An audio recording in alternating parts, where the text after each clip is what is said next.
Aujourd'hui, on célèbre les 100 ans de la fin de la Première Guerre mondiale. Quels sont vos sentiments par rapport à cela, étant un immigré venu du Congo, peut-être aussi un petit-fils d'un tirailleur africain?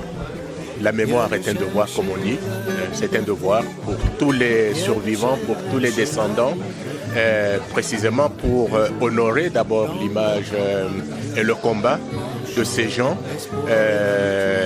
en Europe et puis en dehors d'Europe, qui sont venus d'ailleurs, d'Amérique, mais aussi de notre continent, l'Afrique. Ils sont venus au nom des valeurs qui sont universelles et qui sont humaines tout court. Celles de la liberté, de la fraternité, de l'égalité, qui sont les valeurs républicaines françaises et qui sont inscrites sur tous les frontons des mairies, des hôtels de ville de France. Et mon sentiment aussi, c'est de dire que nous vivons dans un monde de paradoxes.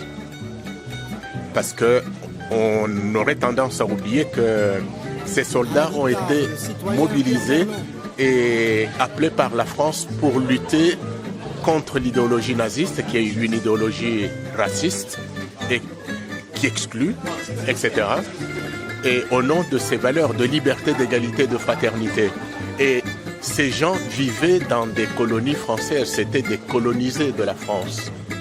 Et dans ces colonies, il n'y avait ni liberté, ni égalité, ni fraternité. Si aujourd'hui on célèbre la victoire, c'est parce que aussi il y a l'effort de guerre qui était humain, qui était économique, qui était social, qui était aussi culturel, qui a été apporté par l'Afrique dans ces deux grandes périodes qui ont marqué la vie de l'Europe. Il faut, par exemple, comme j'ai dit il n'y a pas longtemps, il faut qu'on mette les chefs d'État africains en demeure de s'occuper de leur jeunesse. Il faut qu'en Guinée, il faut qu'au Cameroun, il faut qu'en Côte d'Ivoire, que les gouvernements fassent rêver les jeunes, qui mettent en place des programmes pour les jeunes, qui mettent en place de la culture pour les jeunes, qui développent le sport pour les jeunes. Il faut que les jeunes se sentent bien dans leur pays d'origine. Moi, je crois en la mobilité. L'histoire humaine, c'est celle de la mobilité, du mouvement.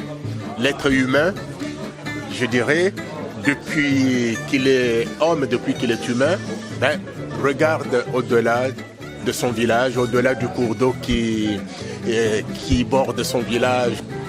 L'Amérique aujourd'hui est peuplée de populations d'origine européenne. Les Européens sont partis en Afrique, en Indochine, en Inde, en Asie, etc. Ce mouvement-là, c'est un mouvement mondial et humain purement et simplement.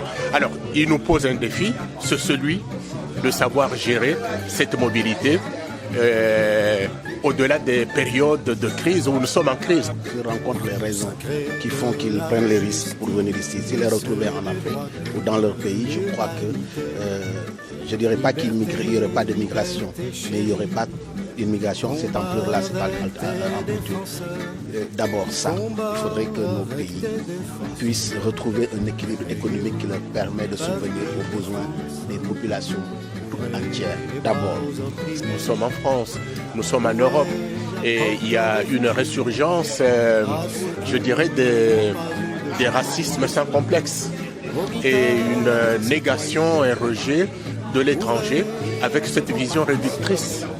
Toujours de ne voir en l'étranger que la menace, la peur, celui qui vient manger le pain de la France et non pas quelqu'un qui vient habiter ce territoire, qui vient y travailler, qui vient contribuer à l'épanouissement de l'économie française, qui participe à la vie associative, religieuse, etc. Tout simplement citoyen habitant un territoire et participant à la vie de ce territoire.